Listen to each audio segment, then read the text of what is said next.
같이 기도하고 읽겠습니다. 하나님 아버지 감사합니다. 우중에도 하나님의 은혜로 모이게 하여 주시고 또 하나님께 찬송하며 또 기도하며 하나님께서 주신 복된 성경책을 읽게 하여 주시니 감사드립니다.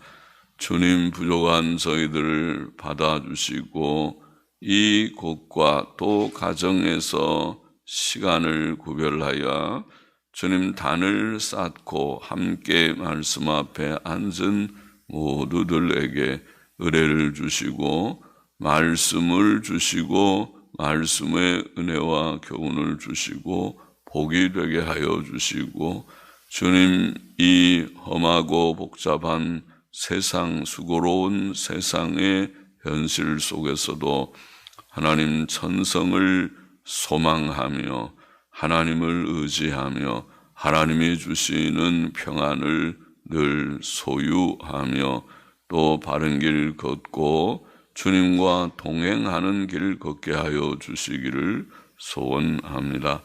감사하며 부족하고 무익한 종 미천한 종에게 하나님의 말씀을 감히 몇 마디 해석할 힘을 주시고 바르게 해석할 힘을 주옵소서. 예수 그리스도의 이름으로 기도하옵나이다. 아멘. 잠언 29장 1절부터 4절 말씀. 1절 보십시다. 자주 책망을 받으면서도 목이 곧은 사람은 갑자기 패망을 당하고 피하지 못하리라. 피하지 못한다는 말은 회복하지 못하리라. 그렇게 번역할 수도 있는 말을 회복하지 못하리라. 그것이 더 원문에 가까워 보입니다.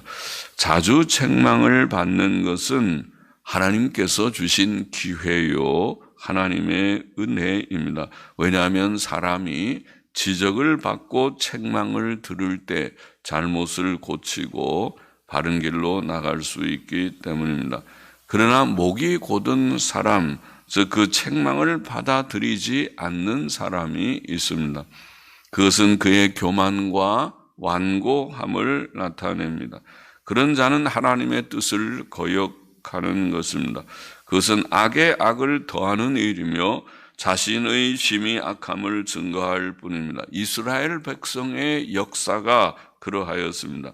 신명기 9장에서 읽은 바가 있죠. 9장은 이스라엘의 광야 생활에 대해서 증거하면서 세 가지를 말했죠. 목이 곧고, 오늘 본문처럼 그들이 목이 곧고, 둘째 항상 거역하고, 셋째 하나님의 법을 속히 떠났다. 목이 곧고 항상 거역하고 속히 떠났다. 그렇게 두 번이나 반복해서 말씀하죠. 그것은 이스라엘 백성의 모습일 뿐만 아니라 때때로 우리들 자신의 모습이라고 생각됩니다. 그러나 자주 책망을 받으면서도 목이 곧은 자는 갑자기 패망을 당할 것이다. 두려운 말씀입니다. 하나님께서는 오래 참으시고 회개할 기회를 주시지만 마침내 징벌할 것이다. 참고 기다리시다가 하나님께서 때가 되면 그들을 징벌하십니다. 욥기 21장 13절에 보면 악인이 그 날을 형통하게 지내다가 악인들이 잘 지나는 것 같다가 경각간에 음부에 내려가느니라. 경각간이라면 갑자기, 음부는 지옥입니다. 지옥에 내려가느니라. 두렵습니다. 악인들이 편안하게 지나는 것 같다가 갑자기 하나님이 치시니까 지옥에 던지게 될 것이다. 두려운 말씀이죠. 그는 회복하지 못할 것입니다. 피하지 못하리라. 회복하지 못하리라. 그는 그 멸망에서 구원을 얻지 못할 것입니다. 그가 병에 걸렸으면 낫지 못할 것이다. 그런 뜻이겠고, 파산하였으면 다시 일어나지 못할 것이다. 의인들은 좀 어려움을 당해도 곧 다시 회복되고 다시 회개하거나 하나님 앞에 간구할 때에 하나님께서 도우시는 손을 펼쳐 주시지만 악인들은 그렇지 못할 것이다. 그러므로 우리는 책망을 받을 때 목을 곧게 하지 말고 즉시 회개해야 하겠습니다. 우리는 열심을 내어 회개하라. 계시록에 보면 그런 말씀이 있죠. 라오디게아 교회에 열심을 내어 회개하라. 열심을 내라. 회개에 열심을 내야 하겠습니다. 2절 보십시다. 의인이 많아지면 백성이 즐거워하고 악인이 권세를 잡으면 백성이 탄식하느니라. 의인이 많아지면 백성이 즐거워한다. 의인들은 하나님을 경외하고 의지하고 섬기며 하나님의 계명대로 선하게 사는, 의롭고 선하게 사는 자들이죠. 우리나라는 물론 세속국가이지만은 우리나라의 정치계, 법조계, 교육계, 경제계, 예술계 등 각계각층의 하나님을 경외하고 도덕성이 있는 의인들이 많이 있어야 하겠습니다. 모든 공직에 있는 자들이, 국회의원들이, 또 법조인들이, 모든 각계각층에 종사하는 나라의 지식인들, 지성인들, 지도자들이 의로운 자들이 많이 활동해야 되겠습니다. 그러나 먼저 성도들, 즉 구원 얻은 자들의 모임인 교회가 바로 돼서 교회 안에 직분자들이 의인들이 많아서 하나님 경외하고 계명대로 사는 경건하고 도덕성이 있는 교회에 가보면 교회는 참 반듯하다. 교회는 다 하나님을 경외하고 말씀대로 순종하려고 하는, 교회에는 목이 곧고 폐역한 자들이 없고 교회에 보니까 계명 어기면서 제멋대로 살아가는 그 같은 그런 자들이 없다. 그런 교회가 되면 좋겠습니다. 세상은 둘째치고 교회가 먼저 의인들이 많아져요. 하나님께서 원하시는 것은 교회가 거룩하고 흠이 없는 교회를 원하죠. 에베소서 5장 26절 27절에 그러죠. 그러니까 하나님의 뜻대로 교회가 먼저 바로 돼. 그래야 작은 빛이 될 것입니다. 그리고 세상에 대해서도 우리가 할 말이 좀 있을 것입니다. 의인이 많아지면 백성이 즐거워하는 것은 거기에 불의와 불법이 없고 악과 거짓이 없고 싸움과 분열도 없고 서로 위하고 서로 사랑하고 서로 돕는 인격적 교제가 있기 때문일 것입니다. 세속 사회에서는 그런 이상적 교제를 기대할 수 없다 할지라도 적어도 교회들만큼은 그런 교제가 실현되어 사랑과 기쁨과 평안이 넘쳐야 할 것입니다. 그러나 악인이 권세를 잡으면 백성이 탄식할 것이다. 악인은 하나님을 부정하고 무시하고 하나님의 계명을 거슬러 행하는 자죠. 그는 불경건하고 교만하고, 악인들이 보통 교만할 수밖에, 하나님을 부정하는 자체가 교만이지만 교만하고 거짓되며 탐욕적입니다.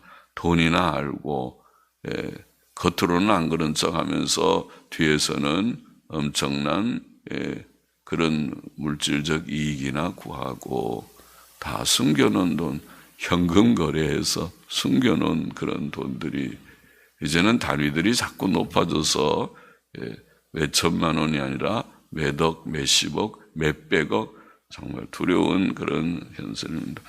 또 그는 다른 사람을 미워하고 시기 질투하며 남을 해칩니다. 말들이 거칠고 말들이 입이 거친 사람입니다. 이 세상에는 이런 사람들이 때때로 지도자들이 됩니다. 그게 독재자죠. 그런 지도자들이 독재자들은 무서운 자들이죠.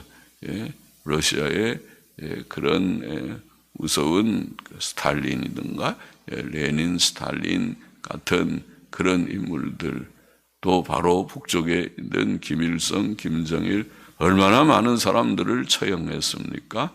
얼마나 많은 사람들을 정치범 수용소에 집어넣어서 인간 이하의 그런 벌레와 같은 그런 생활을 하게 했습니까? 그것이 독재자들이 하는 짓입니다. 심지어 교회에서도 이런 자들이 직분을 얻고 교회를 다스리기도 합니다. 그래서 교회도 교권이라는 것이 있어서 이거 저분은 대단한 분이다. 교회의 목사들이 목사를 비방하면은 좀 그렇긴 하지만은 그래서 그런 교회의 교단, 큰 교단에는 또 돈이 많아서 그런지 그런 신학교의 이사장 또 그런 사람들이 되면은 마치 회사의 이사장쯤 되는 사람들처럼 그렇게 신학교에 와서 큰 소리를 치고 또 사무실에 들어와서 아주 큰 소리를 치는 그런 모습들을 간혹 볼 때 이게 교회인가 세상인가 싶은 그런 일들이 없지 않습니다. 예수님 당시의 유대 지도자들의 모습을 보면 그렇죠. 그들이 대단하죠. 권력자들입니다. 교권을 가지는 말하자면 권력자들입니다.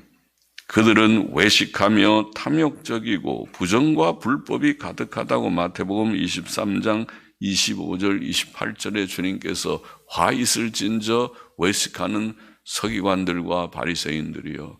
주님께서 그렇게 반복해서 책망을 받은 자들이었습니다.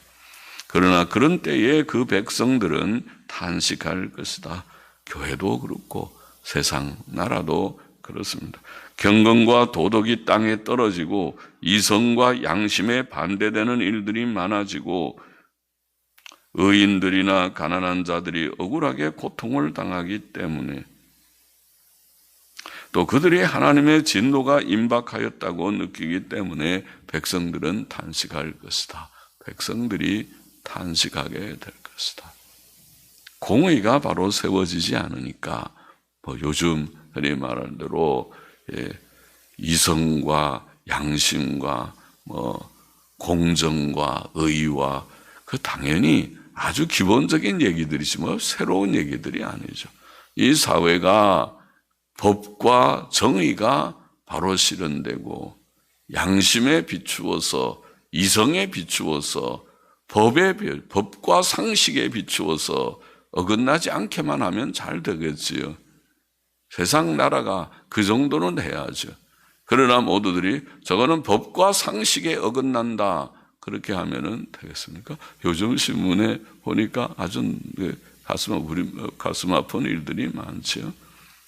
이 법을 만드는 다수당이라고 해서 법을 자기 마음대로 만들어가지고 그래서 많은 사람들을 종합부동산세로 고통을 받게 하는 그래서 다들 밤잠을 못 자는 그런 사람들이 많다. 예.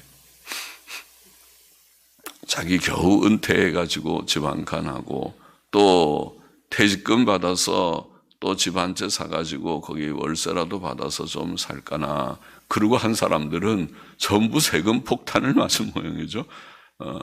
그것이 매년 몇 천만 원 더 비싼 강남에 있는 비싼 집들은 아마 억 단위로 나올 수도 있는 세금 폭탄을 맞으면 그거를 감당을 하겠습니까? 그래서 신문에 요새 보니까 그런 걱정들이 많더라고요. 노인들도 걱정하고 자녀도 걱정하더라고요. 부모님을 매달 한 100만 원씩이라도 서로 형제들이 걷어서 드리는 것도 쉬운 일이 아닐 텐데 거기다가 예를 들어 1,000만 원만 더 종부세가 나오면 그러면은 더 매월 100만 원을 더 걷어드려야 되니 자녀들이 의논해서 걱정하고 있다. 자녀들도 부담이고 또 자녀가 없는 부모들 노인들은 밤잠을 못 자고 그다음에 그것도 뭘 팔면은 양도소득세가 절반이니 그러나 저는 잘 법을 모르지만은 팔 수도 없고 잘 팔리지도 않고 그다음에 세금 폭탄을 맞아서 감당을 못 하니까 집 2채, 3채 가진 사람들은 아마 또 몰라 또 미리 알고 그것을 임대소득 사업자로 등록한 사람들은 좀 낫다고 하니까 법을 아는 사람들은 좀 몰라도 참 어려운 일이 없지 않을 것이라고 봅니다. 근데 법을 그렇게 만드는 사람들은 나쁜 사람들이죠, 한마디로. 또 다수당을 빙자해서만을 했다면 그것도 나쁜 사람들이죠. 나쁜 정당이죠. 그렇게 하면 안 되죠. 백성을 그렇게 몰아치게 하면 안 되죠. 돈 있는 사람들이 그것이 죄인입니까? 모든 일들을 법을 하더라도 서서히 그들에게 크게 무리하지 않게 조금씩 그래도 쉽지 않은 것이 세금 올리는 건데 세금을 갑자기 작년까지는 얼마 나온 것이 몇 배씩 그렇게 부르는 그거는 법을 잘못 만들어도 한참 잘못 만든 그런 악법이지요. 그것은 일종의 사람들을 착취하는 것과 무엇이 다릅니까? 법을 가지고 합법을 빙자해서 사람들을 착취하는 것입니다. 3절 보십시다. 지혜를 사모하는 자는 아비를 즐겁게 하여도 창기를 사귀는 자는 재물을 없이 하느니라. 지혜를 사모하는 자는 하나님 경외하고 계명에 순종하는 자이죠. 하나님의 뜻은 우리가 경건하고 의롭고 선하고 진실하게 사는 것이며 그것이 지혜입니다. 지혜를 사모하는 자녀는 아버지를 즐겁게 할 것입니다. 경건한 아버지는 자기 자녀가 경건하게 살기를 원하고 또 그가 도덕적이기를 원합니다. 그러므로 자녀가 경건하고 정직하고 착하고 진실하게 살면 그것은 아버지의 기쁨이 될 것입니다. 또 하나님의 계명에는 부모를 공경하라는 명령도 들어 있으므로 자녀가 계명대로 부모를 공경하면 그가 복될 것이므로 부모에게 기쁨이 됩니다.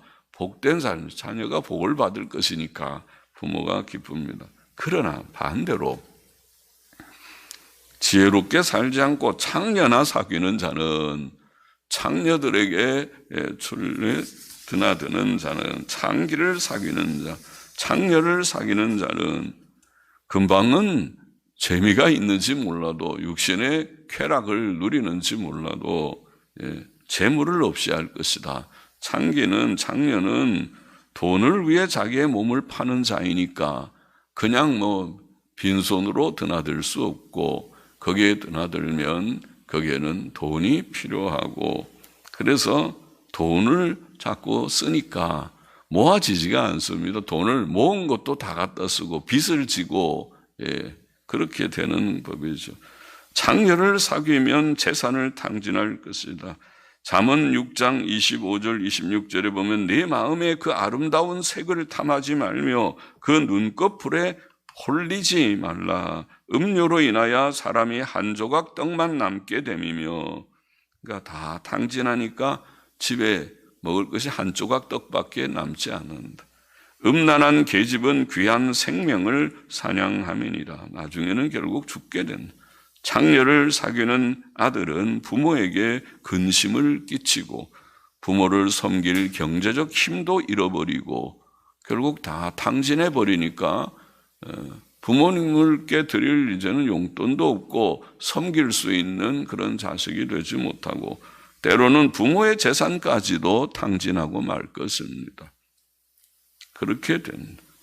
성도들은 지혜를 얻어 자기 아내를 사랑하고 그래서 하나님께서 주신 결혼 제도가 귀하고 결혼을 하고 자기 아내를 사랑하고 자기 아내 하나로 한 아내로 만족하고 늘 감사하게 생활하고 육신의 정욕을 따라 살지 않아야 합니다.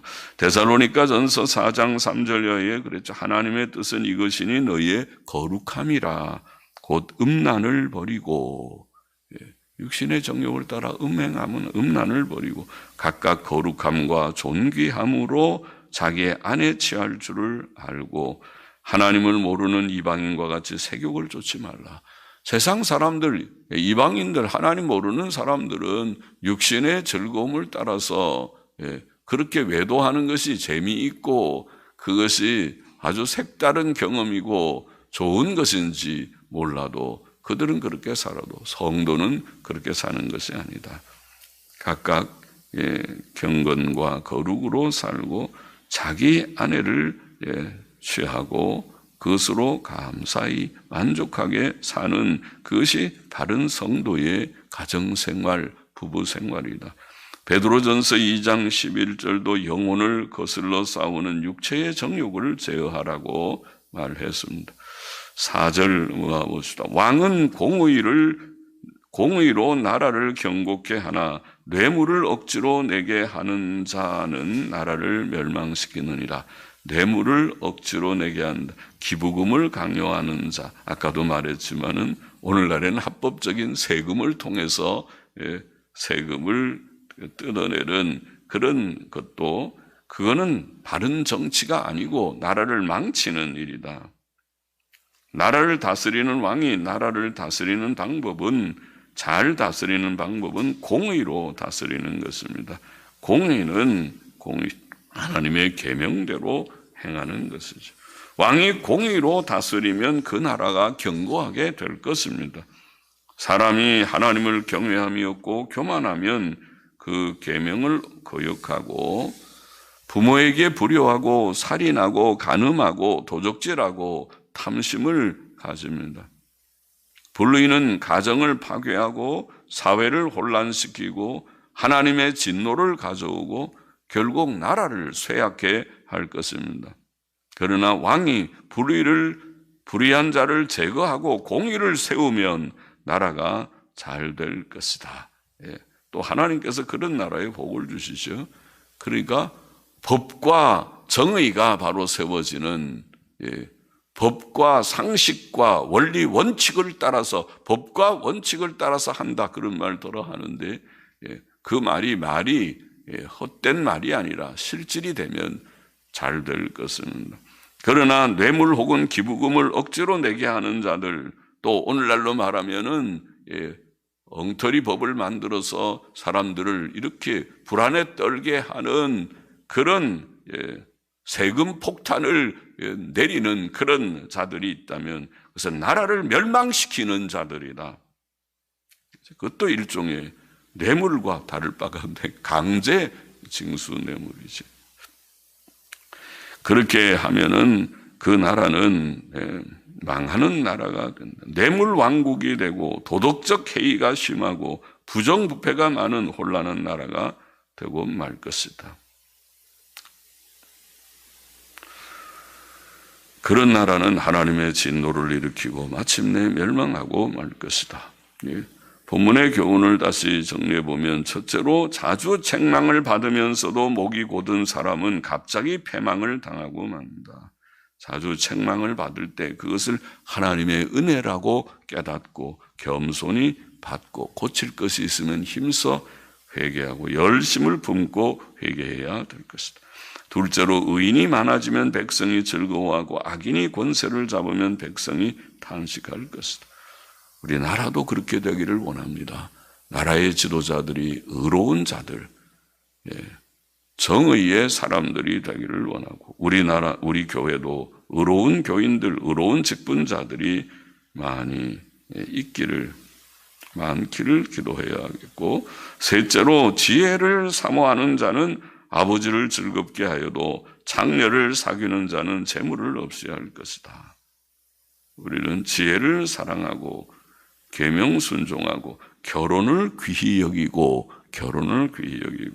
정욕을 따라 무절제하게 살지 않아야 된다. 넷째로 왕은 공의로 나라를 경고케 하나 뇌물을 억지로 내게 하는 자는 나라를 멸망시킨다. 우리 나라도 그렇게 되기를 기도해야 하겠습니다. 기도하겠습니다. 하나님 아버지, 오늘도 몇 절의 말씀을 좀 읽게 하시니 감사합니다.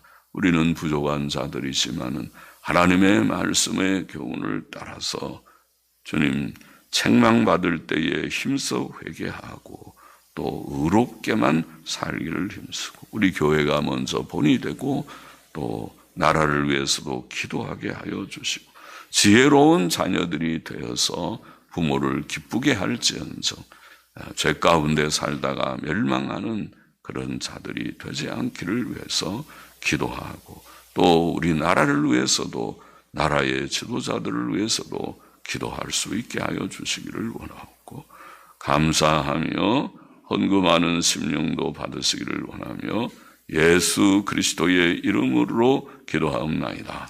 아멘. 아멘.